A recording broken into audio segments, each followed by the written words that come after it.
Olá pessoal, estamos aqui para mais uma aula do curso Plano Perfeito. Estamos quase no final, né? Essa é a aula número 27. Ainda iremos até a aula 29, onde encerraremos esse curso nesse ano.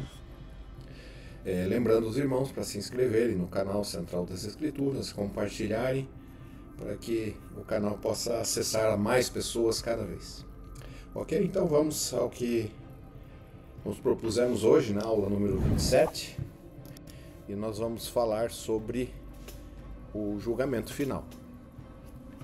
Tá? Vocês podem perceber que nós estamos indo num processo, né, desde lá, inteligências, vamos vindo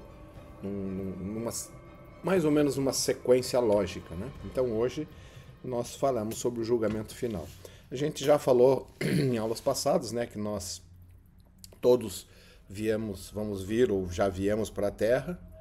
Um dia todo mundo vai morrer, né? Vamos para o mundo espiritual.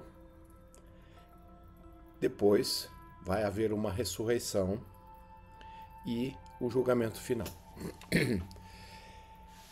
E aí nós seremos destinados a um dos 4 lugares possíveis, né? Ou vamos para o reino celestial.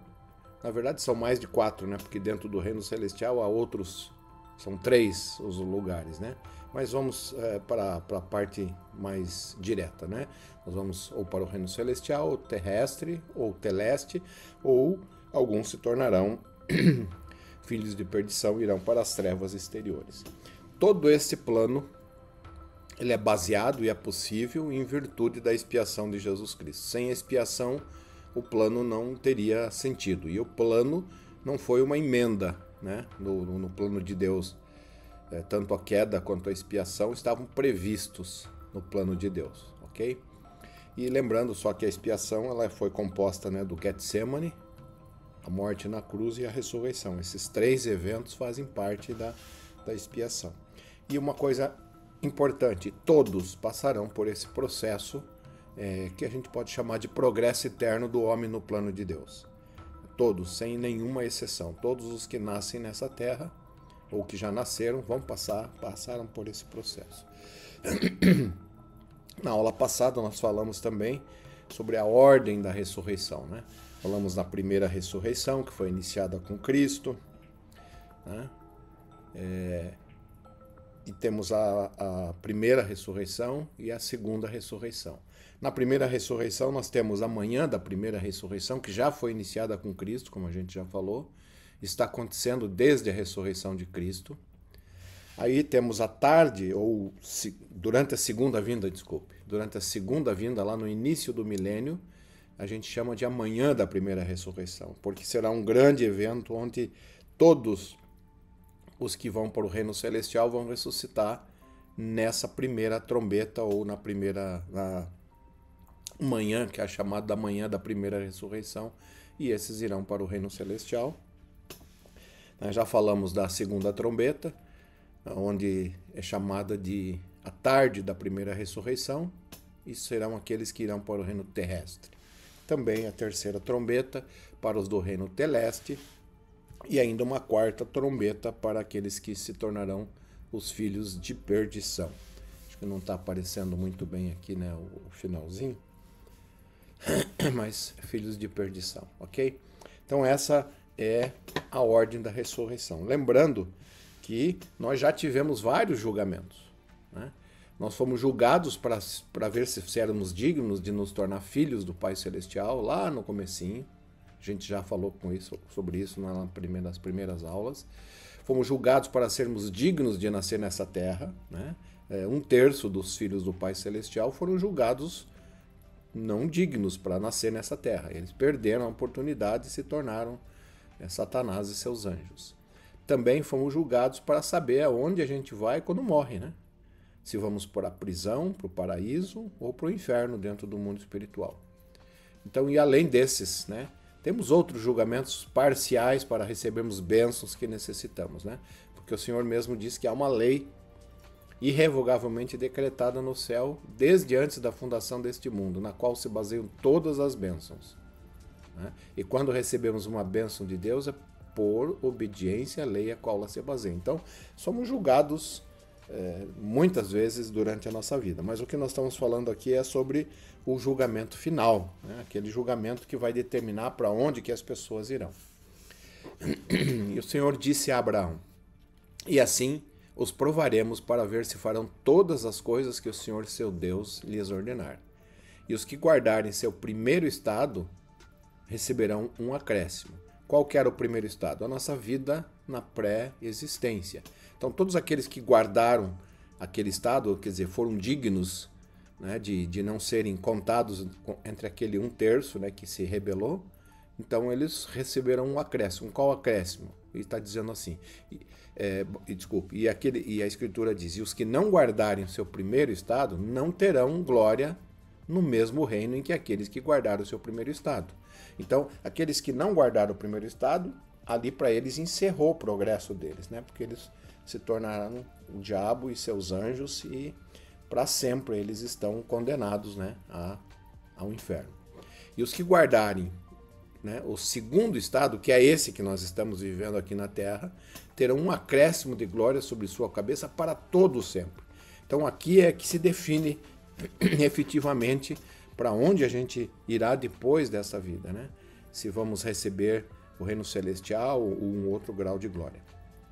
Ok? Então, por isso é importante essa nossa vida na Terra, que é uma fração ínfima do tempo da eternidade, né? São como se fossem nanosegundos, né, dentro da eternidade, para a gente provar se a gente pode voltar à presença do Pai Celestial e se nós somos dignos de habitar e receber a vida eterna.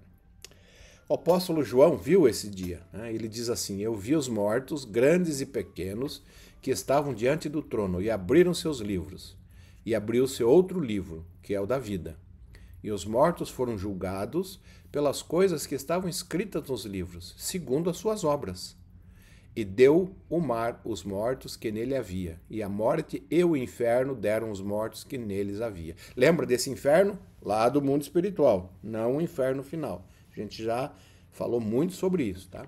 E foram julgados cada um segundo as suas obras. E a morte e o inferno foram lançados no lago de fogo. Esta é a segunda morte. E aquele que não foi achado escrito no livro da vida foi lançado no lago de fogo. Nós vamos falar lá no final da aula sobre os filhos de perdição, tá? Então, são esses onde são os que vão receber realmente a segunda morte.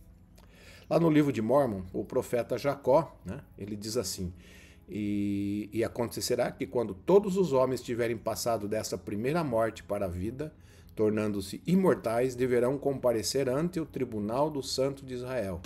E virá então o julgamento, e serão julgados de acordo com o santo julgamento de Deus. Na verdade, irmãos, né, a gente já estudou isso aqui na aula passada, que nós vamos ressuscitar com o corpo ao qual reino nós vamos pertencer. Mas mesmo assim ainda teremos um julgamento final, onde o Senhor vai decretar o estado final de cada um de nós, ok? Outra coisa, todos serão julgados, né? Porque todos deveremos, o apóstolo Paulo, né, falando, ele diz: todos devemos comparecer ante o tribunal de Cristo, para que cada um receba segundo o que tiver feito por meio do corpo, ou bem ou mal. Romanos também: mas tu, por que julgas o teu irmão? Ou tu também, por que desprezas teu irmão? Pois todos havemos de comparecer ante o tribunal de Cristo. Porque está escrito: pela minha vida, diz o Senhor, todo joelho se dobrará diante de mim e toda língua confessará a Deus. E lá no livro de Mórmon, né, no finalzinho, no livro de Mórmon, mesmo dentro do livro de Mórmon, ele diz assim: e essas coisas foram-me manifestadas pelo Espírito, portanto escrevo a todos vós. E por essa razão vos escrevo, para que saibais que deveis todos comparecer ante o tribunal de Cristo. Por que tribunal de Cristo? Porque o Senhor deu essa incumbência ao Salvador Jesus Cristo, né? A Escritura diz: o Pai ninguém julga, mas deu ao Filho todo julgamento. Tá? E também ele é o nosso grande advogado, né, que vai nos defender das astúcias do diabo. Né? Sim, todas as almas que pertencem a toda a família humana de Adão, e deveis comparecer para serdes julgados por vossas obras, sejam elas boas ou más. Como a gente já falou, Cristo será o juiz. A escritura que eu citei agora há pouco, né, que diz: "E também o Pai ninguém julga, mas deu ao Filho todo juízo, para que todos honrem o Filho como honram o Pai. Quem não honra o Filho, não honra o Pai, que o enviou. Porque como o Pai tem vida em si mesmo, assim deu também ao Filho ter a vida em si mesmo. E deu-lhe o poder de exercer o juízo, porque é o Filho do homem." E o apóstolo Pedro também disse: "E nos mandou pregar ao povo e testificar que ele é o que por Deus foi constituído juiz dos vivos e dos mortos." Então aqui está explicando, né, por que o Salvador será o nosso juiz, ok? Porque assim o Pai deu, por causa que ele fez a grande expiação, né, deu essa autoridade ao Filho para que julgasse a todos os homens. Claro que terão outros que ajudarão no julgamento, né? A escritura lá em Lucas diz assim: "Eu vos destino o reino", falando aos apóstolos, "como meu Pai me destinou, para que comais e bebais a minha mesa no meu reino, e vos assenteis sobre tronos, julgando as 12 tribos de Israel." Então, o Senhor terá outros ajudando neste julgamento. E ao profeta Joseph Smith, o Senhor revelou que também em verdade vos digo, que foi proclamado em firme decreto, pela vontade do Pai, que meus apóstolos, os 12 que estiveram comigo no meu ministério em Jerusalém, postar-se-ão à minha direita, no dia da minha vinda, em um pilar de fogo, estando trajados com mantos de retidão, com coroas na cabeça, em glória como eu estou, para julgar toda a casa de Israel. Sim, todos os que me amam e guardaram os meus mandamentos, e ninguém mais. A gente sabe também, como relatado no livro de Mórmon, que diz assim: "Sim, eis que escrevo a todos os confins da terra, sim, a vós 12 tribos de Israel, que sereis julgadas, de acordo com vossas obras, pelos 12 que Jesus escolheu como seus discípulos na terra de Jerusalém. E escrevo também aos remanescentes deste povo, que também serão julgados pelos 12." Está falando aqui dos nefitas e lamanitas. "Pelos 12 que Jesus escolheu nesta terra, e eles serão julgados pelos outros 12 que Jesus escolheu na terra de Jerusalém." Então, pode notar que muitas pessoas participarão, ajudarão no julgamento, testificando, né, ou relatando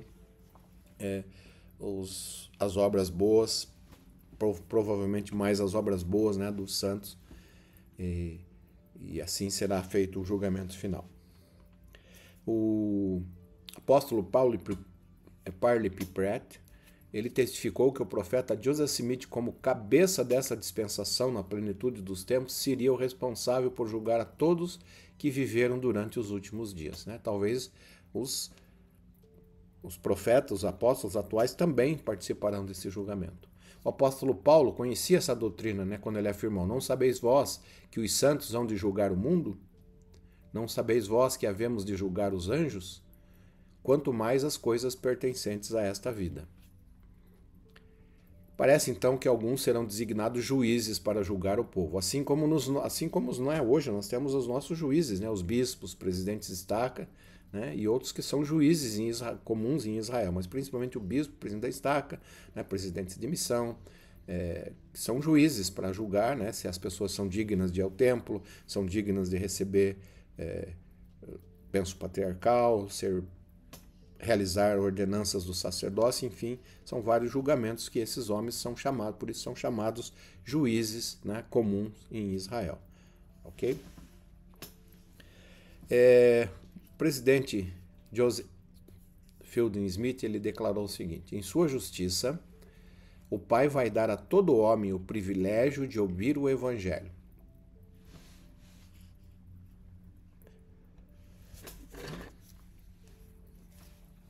Espera só um pouquinho que passou para frente aqui. Deixa eu voltar. Isso. Privilégio de ouvir o Evangelho. "Nem uma só alma será esquecida ou ignorada." Sendo isso verdade, quer dizer dos inúmeros milhares de mortos que jamais ouviram falar de Cristo, que nunca tiveram a oportunidade do arrependimento e remissão de seus pecados, O Senhor vai dar a todo homem a oportunidade, e eu sempre digo justa, né, de ouvir e receber a vida eterna. Somos afortunados por termos tido este privilégio aqui e passado da morte para a vida. O Senhor projetou seu plano de redenção, de modo a que todos os que morreram sem essa oportunidade, a receberão no mundo espiritual. Lá, os élderes da igreja que morreram estão proclamando o evangelho aos mortos. Todos que, não havendo tido oportunidade aqui, caso se arrependam e recebam o evangelho, serão herdeiros do reino celestial de Deus. O Salvador inaugurou esta grande obra quando foi pregar aos espíritos em prisão, para que pudessem ser julgados segundo os homens na carne, ou, em outras palavras, segundo os princípios do evangelho, e depois viver de acordo com Deus no Espírito, através de seu arrependimento e aceitação da missão de Jesus Cristo, que morreu por eles. Então, essa é uma declaração muito importante, né, irmãos? Que todos terão uma oportunidade justa para serem julgados justamente.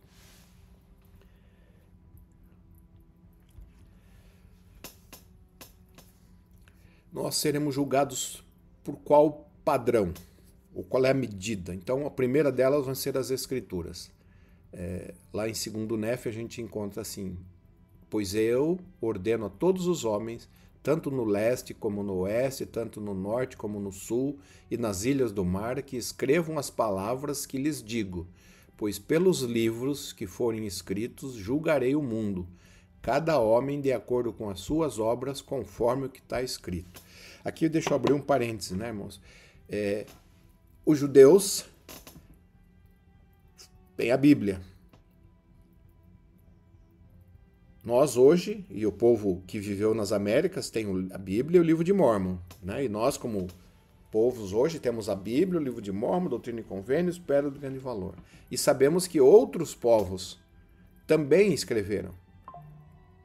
E um dia, não sei quando, provavelmente talvez no milênio, vamos receber também essas escrituras dos outros povos. Lembra que o Salvador disse que ele iria visitar todos os que tinham sido dispersos de Jerusalém, que eram da casa de Israel.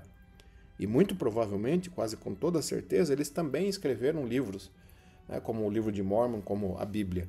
E vamos ter outras escrituras que até hoje estão perdidas, mas um dia elas vão vir à luz, né? Então todas as pessoas vão ser julgadas pelas escrituras, pelos livros, né, que foram escritos para essas pessoas. E aí também, em 3 Nef, diz assim: escrevei as obras futuras desse povo, assim como foi escrito sobre os que se passaram, pois eis que pelos livros que foram escritos e pelos que serão escritos, este povo será julgado, pois é por eles que suas obras se tornarão conhecidas dos homens. Ok? Por quê? Porque o Evangelho é o padrão. E sempre que o Senhor esteve com algum povo, ele dispensou a esse povo o Evangelho de Jesus Cristo. De maneiras diferentes, pode ser. Para os judeus que viveram antes de Cristo, era uma lei menor, porque eles não estavam ainda preparados para viver uma lei maior, então o Senhor deu uma lei menor, que era chamada de a Lei de Moisés, né, com vários outros ritos e ordenanças. Quando o Salvador veio, estabeleceu a lei maior, que é o Evangelho de Jesus Cristo. Então, cada povo será julgado da maneira justa pelo Salvador Jesus Cristo. Foi falado aqui, agora há pouco, nós lemos sobre o livro da vida, né?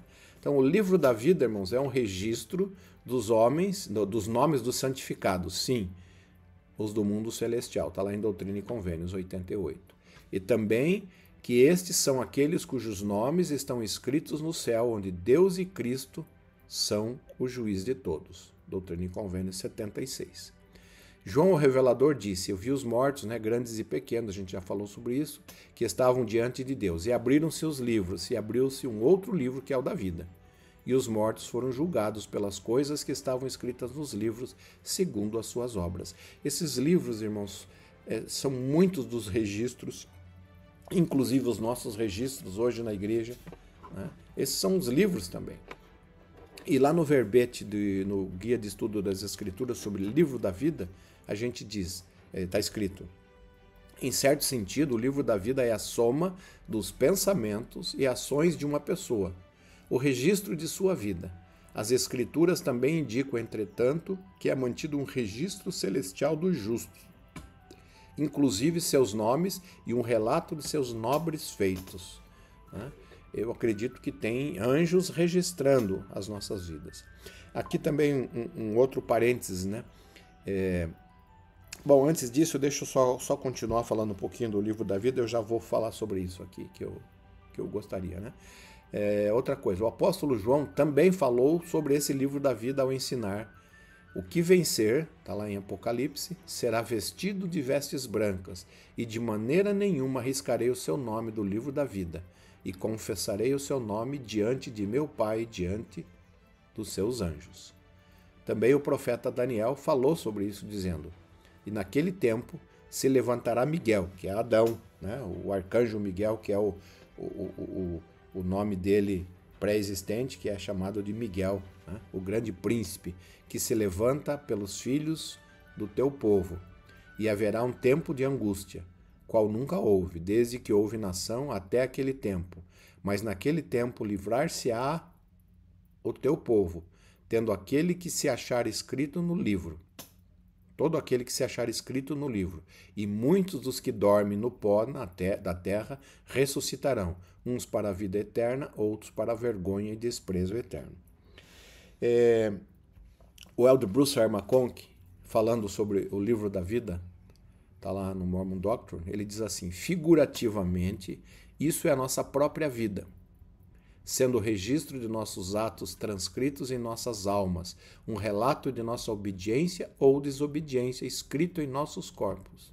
É o registro gravado nos nervos, ossos e carne do corpo mortal, isto é, cada pensamento, palavra e ato tem um efeito sobre o corpo humano. Tudo isso deixam suas marcas, marcas que podem ser lidas por aquele que é eterno tão facilmente como as palavras de um livro podem ser lido. Quando o livro da vida for aberto no dia do julgamento, o corpo dos homens mostrará que lei eles viveram. O grande juiz, então, lerá o registro do livro de suas vidas, o registro de sua obediência ou desobediência. Estarão escritas em seus corpos. É uma coisa interessante, não sei se vocês já ouviram falar, mas muitas pessoas relatam que quando estão num perigo muito grande, quase iminente de morte, dizem que em segundos passa, né, como um filme a vida dessa pessoa. Pessoas que estão ali próximos a morrer afogado, o que não morreram, né, efetivamente, mas estão ali, parece que como um filme passa, né, o livro da vida. E Elder McConkie mesmo diz que provavelmente nesse filme vai ter muitas partes apagadas, né, que não vão ter nada, porque quando nós nos arrependemos, o Senhor diz que Ele esquece. E talvez seja alguma coisa que a gente se arrependeu verdadeiramente e aquilo foi apagado, né, desse filme, vamos supor, da nossa vida, tá? Exatamente como é esse livro da vida, efetivamente a gente não sabe, mas pelo que diz o Elder McConkie, né, o nosso corpo mesmo vai estar registrado, né, na nossa mente todas as coisas, todos os nossos atos bons e também os maus, e evidentemente quando nos arrependemos o Senhor esquece. E Ele é perfeito, e se Ele esquece mesmo. Os homens vão receber um julgamento de Deus que é justo, de um Deus justo e que vai ser justo. Lá em alma a gente encontra assim a Escritura, né? Teremos que nos apresentar perante Ele em sua glória e em seu poder, e em sua força, majestade e domínio, e reconhecer para nossa eterna vergonha que todos os seus julgamentos são justos, que Ele é justo em todas as suas obras, e que Ele é misericordioso para com os filhos dos homens, e que Ele tem todo o poder para salvar cada homem que crê em seu nome e apresenta frutos dignos do arrependimento. A gente sabe que Deus é justo, mas também misericordioso. Uma coisa que a gente não consegue entender quão misericordioso Ele é. O elder Bardick Packer, que foi presidente interino do Quórum dos 12 por muito tempo, né, um apóstolo muito querido por todos, né, ele diz assim: não há circunstância na qual se manifestem mais intensamente a generosidade e a misericórdia de Deus do que no arrependimento. Nosso corpo físico, quando ferido, consegue regenerar-se, às vezes com a ajuda de um médico. Se o ferimento for extenso, porém, em geral permanece uma cicatriz, como lembrete da lesão. No caso de nosso corpo espiritual, a questão é outra. Nosso espírito é lesado quando cometemos erros e pecados, mas ao contrário do corpo mortal, quando o processo do arrependimento é total, não restam cicatrizes, graças à expiação de Jesus Cristo. A promessa é esta: eis que aquele que se arrependeu dos seus pecados é perdoado, e eu, o Senhor deles, não mais me lembro. Doutrina e Convênios 58:42. Eu lembro que talvez alguns de nós aprendeu, né, que, deixa eu fazer aqui que quando a gente comete pecados, né, é como se fosse uma tábua e se colocam pregos, acho que dá para ver ali, né, uns furinhos, que é como se fosse um prego, né. Isso é uma doutrina falsa, né? Que, na verdade, claro, a gente comete pecados como se fosse isso. Mas algumas ensinaram, mesmo que você tire o prego, fica a marca. Falso. Isso não é doutrina da expiação nem do Salvador Jesus Cristo.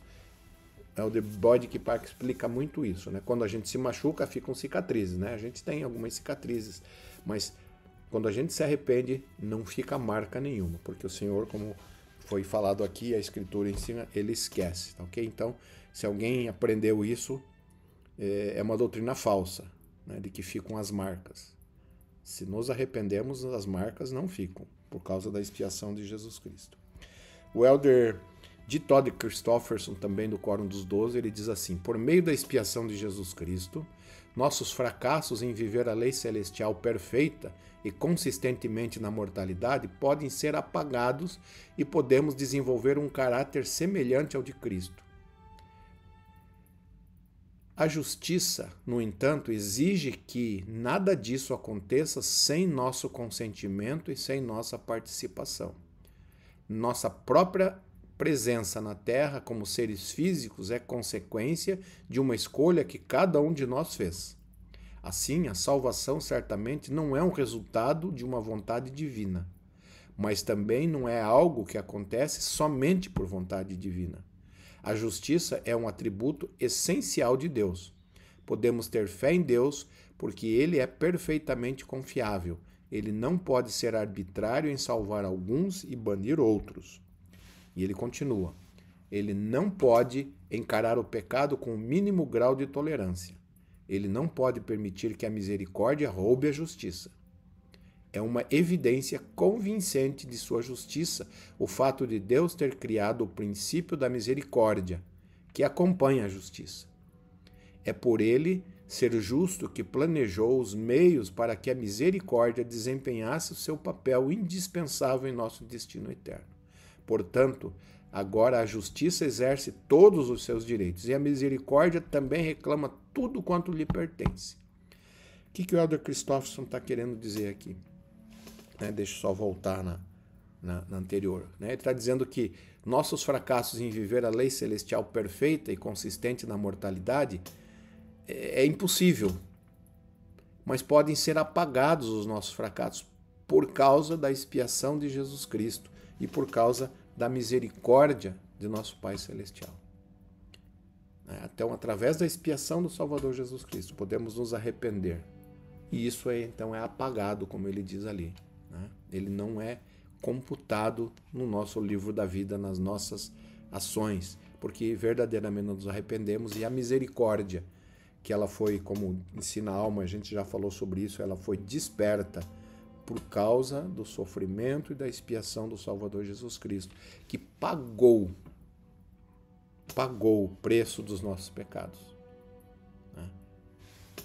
Pagou tudo.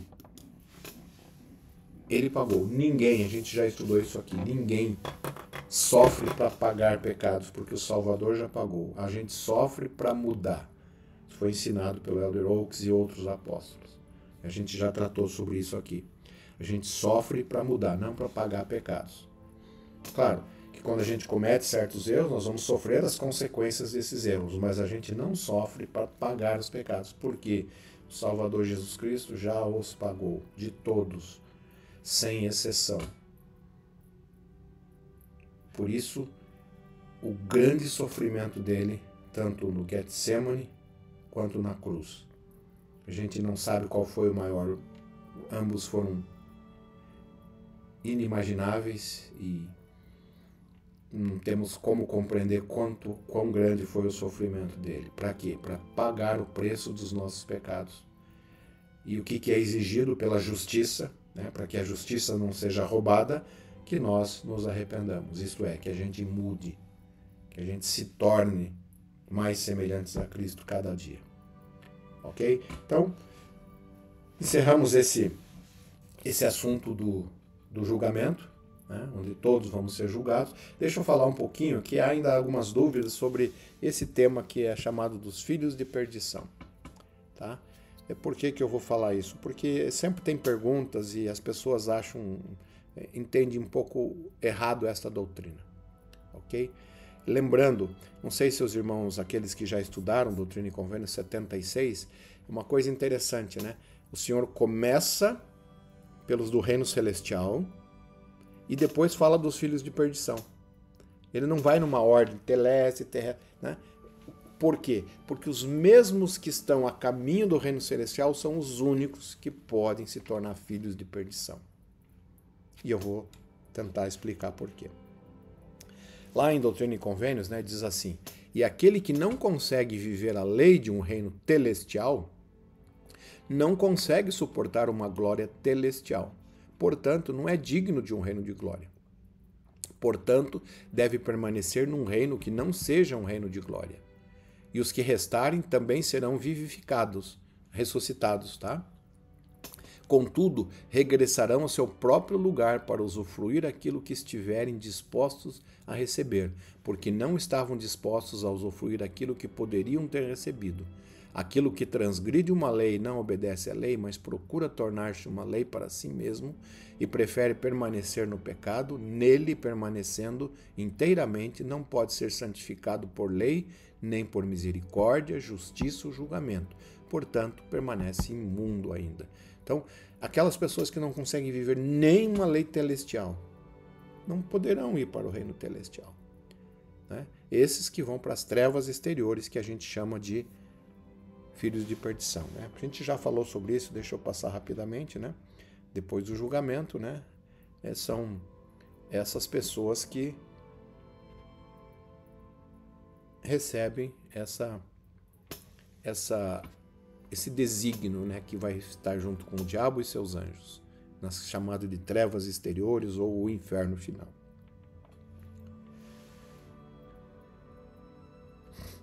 Só passar aqui.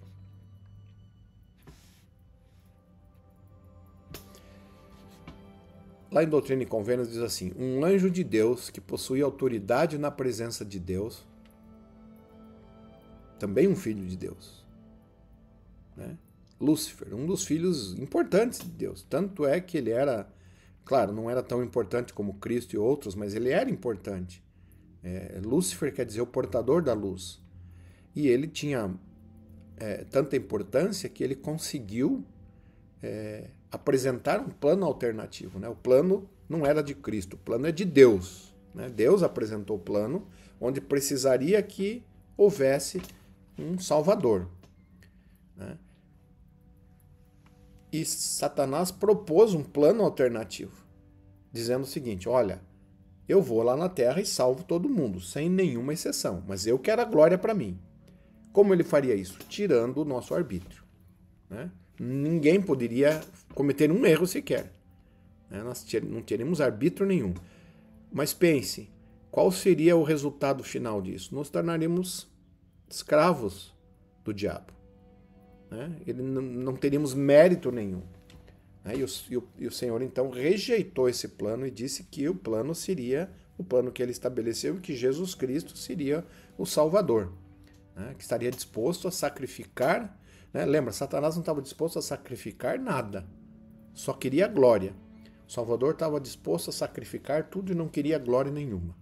Qual foi o resultado, né? Satanás, trevas, e o Salvador Jesus Cristo recebeu toda a glória. Tudo que o Pai tem, ele está à direita do Pai. Então, está ali que ele rebelou-se contra o Filho unigênito, a quem o Pai amava e que estava no seio do Pai. Foi expulso da presença de Deus e do Filho.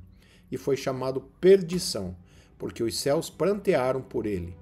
Ele era Lúcifer, um filho da manhã. E olhamos e eis que caiu. Caiu ele, um filho da manhã. Esse filho da manhã quer dizer que era um dos primeiros filhos do nosso Pai Celestial na pré-existência. O primogênito, né, foi o Salvador Jesus Cristo. Mas muitos outros nasceram depois. E Satanás, o Lúcifer, estava entre os primeiros. A Escritura diz assim: e vimos uma visão, e tivemos uma visão dos sofrimentos daquele a quem fez guerra e subjugou, né? Falando de Satanás e os seus servos. Pois assim nos veio a voz do Senhor. Assim diz o Senhor concernente a todos o que conhecem o meu poder, e deles foram feitos participantes. Já vamos falar o que é isso, tá? Então grave esse, né? Aqueles que conhecem, deixa eu ligar aqui. Aqueles que conhecem o meu poder e dele foram feitos participantes, e que deixaram vencer pelo espírito do diabo e negaram a verdade e desafiaram o meu poder. Estes são os filhos de perdição, de quem eu digo que melhor lhes fora nunca terem nascido, pois são vasos de ira, condenados a sofrer a ira de Deus com o diabo e seus anjos na eternidade, sobre os quais eu disse que não há perdão neste mundo nem no mundo vindouro. Eles são os que irão para o lago de fogo e enxofre com o diabo e seus anjos. E os únicos sobre quem, a segunda morte terá qualquer poder, significando que nem o reino celestial eles poderão receber. Sim, em verdade, os únicos que não serão redimidos no devido tempo do Senhor, depois de terem sofrido a sua ira, pois todos os demais ressurgirão na ressurreição dos mortos, pelo triunfo e pela glória do Cordeiro que foi morto e que estava no seio do Pai antes que os mundos fossem feitos. Uma coisa importante, inclusive estes vão ressuscitar, porque todos vão ressuscitar, mas eles serão lançados no inferno final, junto com Satanás e seus anjos. O que torna uma pessoa um filho de perdição? Então o profeta Joseph Smith explicou. Tem que receber o Espírito Santo, né? Tem que receber o Espírito Santo, ter os céus abertos, aqui que está uma chave, conhecer a Deus e depois pecar contra ele. Depois de haver pecado contra o Espírito Santo, para ele não há mais arrependimento. Terá que dizer que o sol não brilha enquanto o vê. Terá que contestar Jesus Cristo quando os céus lhe foram abertos e negar o plano de salvação com os olhos abertos para a realidade dele. E desse momento em diante passa a ser um inimigo. É este o caso de muitos apóstatas da Igreja de Jesus Cristo dos Santos dos Últimos Dias. Profeta Joseph Smith.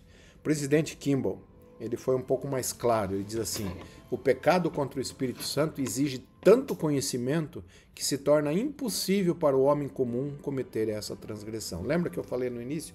É a pessoa que está indo para o reino celestial, é aquela pessoa que pode se tornar um filho de perdição. Então, são pessoas que têm que ter um grau de conhecimento, tem que ter os céus abertos para ele. E por que chama-se pecado contra o Espírito Santo? Isso é importante entender. E também derramar sangue inocente. Não quer dizer que é um assassino que matou uma criancinha ou qualquer inocente. Derramar sangue inocente, e o único sangue inocente é o do Salvador Jesus Cristo. É quando a pessoa nega, depois de ter conhecimento perfeito dessas coisas, nega tudo isso. É como se ele tivesse consentindo na morte de Cristo, né? Com os olhos abertos, tá? Está consentindo, por isso chama-se derramar sangue inocente. Mas por que é chamado esse pecado, negar o Espírito Santo, tão grave, né? Lembra que sempre que alguém recebe uma visão gloriosa, tem os céus abertos, como teve Joseph Smith e muitos outros lá no início, e a gente não sabe quantos mais, né? essas pessoas são protegidas pelo Espírito Santo, porque senão eles não suportariam a presença do Pai nem do Filho. Então são protegidos, o Espírito Santo os envolve, os protege, né? Assim como fez com Maria, né? Lá quando ela recebeu a visita do anjo, né? E alguns acham que foi o Espírito Santo, né? Mas foi para proteger ela da presença do Pai. Então, por isso chama-se negar o Espírito Santo um pecado tão grave, porque o Espírito Santo esteve ali protegendo aquela pessoa para que ela pudesse ver, e ela então nega tudo isso, né? Há confusão quanto ao termo, né, que eu já falei, negar o Espírito Santo. O que seria derramar sangue inocente? De acordo com o que está escrito, há somente um tipo de pecado imperdoável, que é o pecado contra o Espírito Santo e o derramamento de sangue inocente. Todos os outros pecados podem ser perdoados, mas somente com a condição de arrependimento sincero e permanente. Derramar sangue inocente, conforme esquinam as Escrituras, significa consentir na morte de Jesus Cristo e envergonhá-lo abertamente.